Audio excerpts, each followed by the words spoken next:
Hey everybody, what's going on? Eric here, and in this video is just as the title says. I'm going to be showing a little bit of, polishing up your guitar, keeping it nice and shiny, keeping it clean, and removing some minor scratches that you may get from, picking or just normal use. This guitar here is kind of my go-to guitar, and it's got some grime and shit on it. It's a little bit dirty over here, and it's got some shit around over here. Don't know if you can really tell or not, but it is dirty. And I'm going to use some products that some of you guys may not know or even want to try to attempt to use on your guitar, because somebody else might say don't do that. But I'm here to say that it's completely safe and you can. So stick around and we'll see what's going on.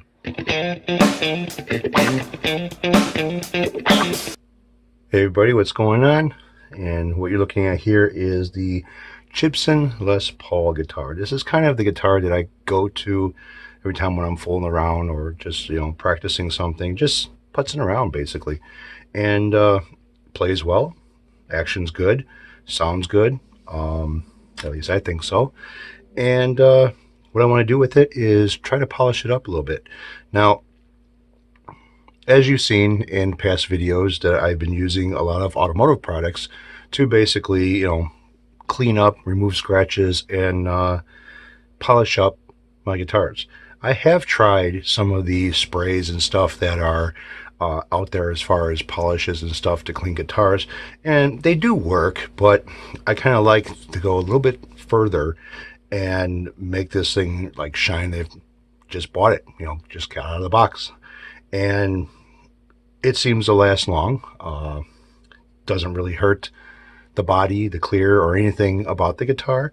I wouldn't use it on a flat finish or a finish that is like a matte finish where there is no gloss, because you might get a little bit of a gloss out of that finish if you try using rubbing compounds and stuff like that on there. Now, for deep scratches, and I'm talking about scratches as you've seen on the BC Rich Mockingbird guitar, where I had to sand the body down in order to remove the scratches and then polish that guitar back up to a somewhat of a decent gloss before I go into the other steps of rubbing compounds to bring back the shine that that guitar once had when it was brand new. Now, for deep scratches, you're going to have to get those scratches out somehow. Between 1500 grit, 2000, 2500 grit, and 3000 grit wet sanding will help remove those scratches, but you're left with a real foggy body of a guitar. There's no shine to it. And using the stage 1 of the rubbing compounds by 3M, this will start bringing back your shine. It is, some people will call it a cutting cream, which basically that's what it is. It's cutting the finish a little bit. There is a mild abrasive inside of here to where it starts breaking up those sanding scratches and that fog to bring out a shine again. So if you have something that has like say your hand palm muting is resting on the body and you see like a fog mark over here, this would bring back that shine. But you would also have to follow this with another rubbing compound, which I use this, as you guys seen, stage number 2, which will remove any of the scratches or the fogginess of the first rubbing compound in order to bring back more of a shine. And this alone will work perfectly by itself to give you that showroom shine back on your guitar. I take it a little bit one step further. Now I use the Scratch Doctor by New Finish, and it actually works very, very well by itself without any of the other rubbing compounds to remove scratches from your pick. You know, you got some marks from your pick on there or something. Very light scratches, like if you have some scuff marks, you know, maybe around your volume controller or something, it will remove that. If this doesn't remove it, those scuff marks, then number one will, as long as they're not deep scratches. And followed with number two, and then using the Scratch Doctor will bring back like a showroom finish to your guitar, like you just bought it, like it just came out of the box. Now with this guitar here, I don't need any of the other rubbing compounds, but for just normal maintenance, as far as cleaning goes, this is all I use. And this seems to work pretty damn well as far as bringing back, removing all of the dirt and grime that possibly from playing, and whatever little scuff marks and scratches that you might have on your finish that you could see, say if you move it into the fluorescent light and you see, oh, well, where did this come from? You know, this will help with that. But if you have something deeper, like I said, real deep scratches where you could get your fingernail in, rubbing compounds are not going to help you. That's going to have to be either refinish. If you have something that you see that's just a scratch and it's not going through to clear, because you'll tell if something went through to clear or not, because you will see the finish underneath it will look like a different color, or you might see primer, or you might see something else that's maybe wood. That would also be a refinish as well. But if you see something where it's just there's still clear there, and you know that you can tell that there's still clear underneath it, you can kind of sand that out and start with the rubbing compounds. Now, what I'm going to do is I'm going to go ahead and just clean this guy up with the New Finish and kind of show just the New Finish itself. This thing here doesn't really have too much scuff marks on it, but it does have a lot of fingerprints and dirt and stuff all over it, which I can see. Now, you can also use this on the chrome hardware if you wanted to. It acts just like a polish for chrome as well. And if you might have some marks in it or something, it may take it out. If you have marks or see that there's maybe some rust or some little bit of pitting going on your hardware, I would recommend using a Mother's Mag aluminum polish. Great for chrome, great for aluminum. Been using this stuff for years, and it's always worked pretty well. Now, everybody knows that these microfiber cloths, microfiber, whatever they call them, have come in really, really handy as far as the automotive industry. And just alone for polishing, they're very safe. We used to use terry cloth rags, towels, whatever, to polish, you know, automotive stuff. When they came out with these were kind of nice. They're very soft. They absorb as far as like water goes, so if you're washing your car and you want to dry your car, they absorb pretty good. And again, they're great for polishing. So I'm going to add a little bit, not much. I can tell I've been using this a lot because there's not much in there. And I just want to go over, just dab a few spots here and there, and just start rubbing it in. You know, you don't, with this, you don't really have to scrub it in or like really use a lot of force to get it to do its job. Like a rubbing compound, you got to use a little bit of elbow grease to really get the scratches out and marks or whatever that's inside. This one here is not too bad. And again, you know, some of you guys that I watch as far as videos go, that's kind of where I learned to use this instead of using the polishes that come or you have to buy for polishing guitars and stuff. And as you can see, you know, the guitar is a little dirty. This is a white towel and it's got some dirt on it. Now, if you had some pick marks over here, some scratching or something, it would take a little bit of rubbing with this, maybe twice, in order to remove those scratch marks. But they're not really a scratch, more like a scuff.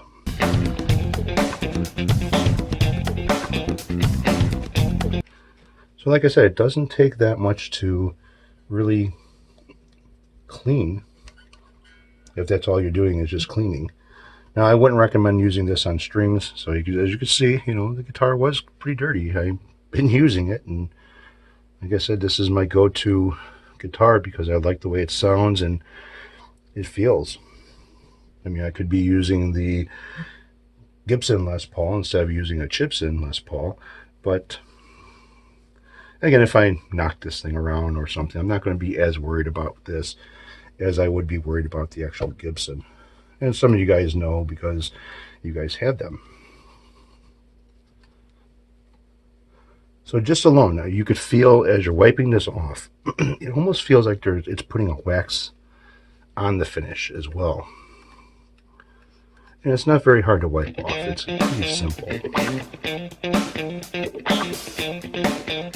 So just alone, by itself, all the fingerprints have been taken care of, and the body looks pretty damn good.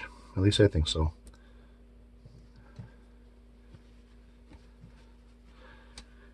And if you wanted to go one step further to protect your finish, there is always automotive wax you can use.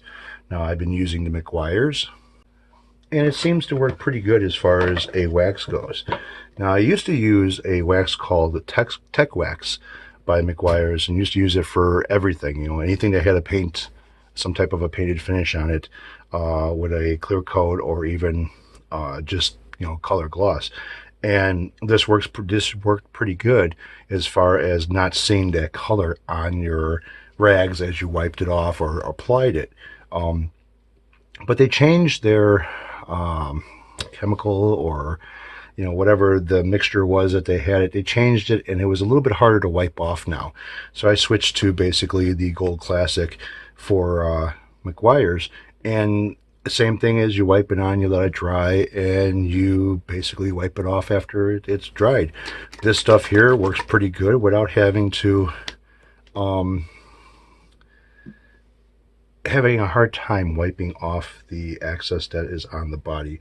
And again, you don't really use a lot of wax anyways for a body of a guitar, just a little bit. And like I did before, I like to dab it because it spreads it around, and then just go over and kind of wipe it in all over. And with a wax, it's the same thing as waxing your vehicle. You don't have to use a lot of it. And again, there's no like polishing with this either. Some people will use a wax in order to remove dirt and grime and stuff off their vehicles and stuff. I don't recommend that because that dirt and grime is on top of the paint, and whatever you use to wipe off the wax or wipe on the wax, that debris is going to end up scratching the surface of the vehicle, and in this case, guitar. Now, when you have, like, say, just dust, normal dust and stuff like that, I would say that's not really that big of a deal. I'll go ahead and put a little bit of wax on that. So this is supposed to dry, and I put a very, very thin coating on here. And if you don't let it dry, you'll see that upon wiping it off, you'll see it's kind of like streaking and smearing around on the body of your guitar if it doesn't fully dry. In this case, it's coming along. Yeah, it's kind of smearing a little bit, so I gotta let this dry, and yeah, I'll come back. Alright,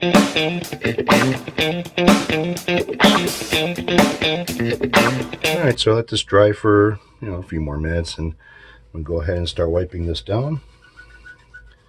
And remember, if you get any wax and real close to your hardware or anything that's mounted to the body of the guitar, you want to try to get up close to that to wipe it off, so you have a nice finish that doesn't look like you're going to have white in your cracks of your guitar for where the plastic or the hardware meets the finish of your guitar.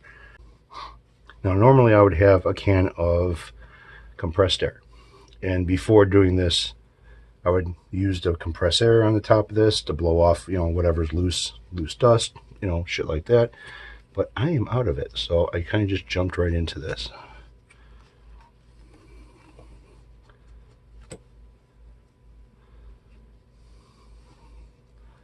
And as you can see, a little wax kind of brings out a little bit more of a shine. And just wipe down this area here that I kind of did.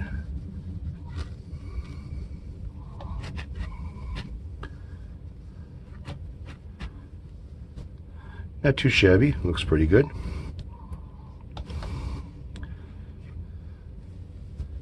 And I still have the strap on this thing. Now, say if you found some real deep scratches or something on the back of your guitar, and people don't really give a shit about too much of what the back of their guitar looks like, as long as it has, a decent shine to it or a decent finish or whatever.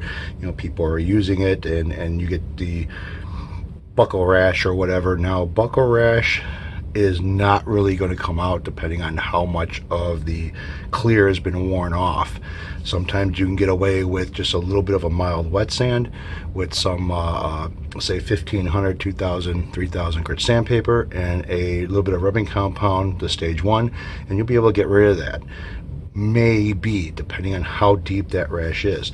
Now, I don't have any of this because I kind of play sitting down, so really all I want to do is just clean the back of this thing a little bit, just give it a little bit more. So I would use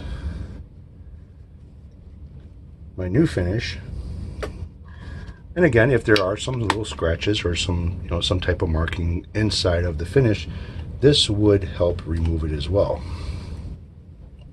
Now again, with the new finish, you do not have to wait for it to dry. You can apply it, rub it in, and then rub it off after you're done.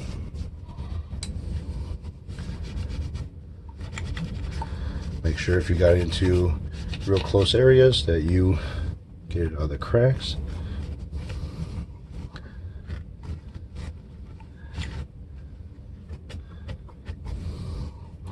And there you have it. Not too bad. Okay, I do have a scratch. I got a scratch right here. I don't know if you guys can see that or not. Really don't know. It's right here, right where my finger is. There's a little bit of a kind of like a little squiggly scratch, and it looks like that there's some scuffing right over here as well. So if I can get that in the camera, that'll be great. So right over here, where's my finger at? Can't really see where I'm at. Okay, there you go. So right over here, there's some scuffing right there. Don't know if you can see in the light. And right over here, there's a little bit of a scratch. So what I'm going to do with that scuffing, I'm going to use the stage 1 rubbing compound, and on that little scratch right there, that's in the finish. So I have very little of the stage 1, and I'm going to go right in this area over here and kind of polish it in. And right where that scratch is over here, I'm going to polish that in as well.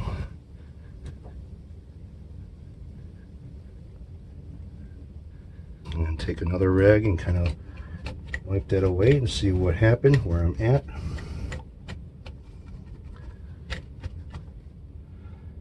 Alright, that scratch that was right here is almost disappeared. So that's telling me a little bit more of the stage 1.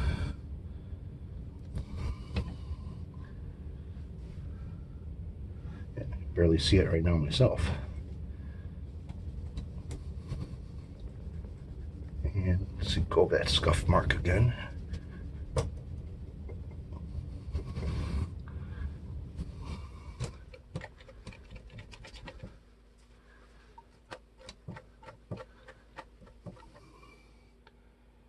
And that scratch is gone. Now I did find another one right there. So again, same thing. And these marks are on top of the clear coat. So that's why I do not have to sand the body down in order to correct these.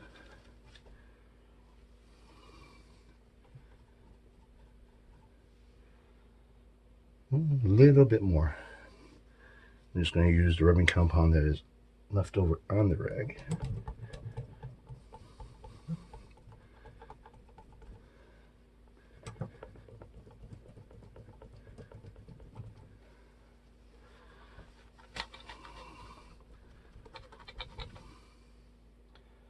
All right, they've pretty much disappeared. This one here is a little bit deeper than the one that was over here.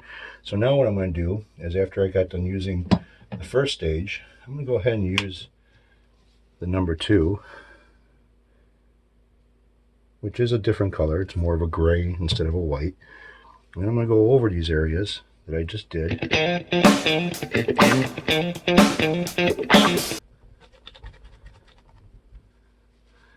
I know this kind of seems maybe like it's a lot of work, but if you like to keep your instrument looking nice, keep that investment looking good, you know, sometimes it's well worth it. Then I'm going to go over it with the Scratch Doctor. And that's going to polish it a little bit more finer. If I can get some out of the bottle.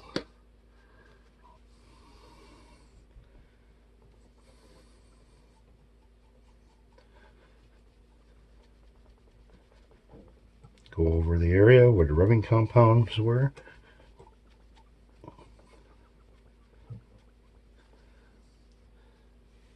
Wipe that off.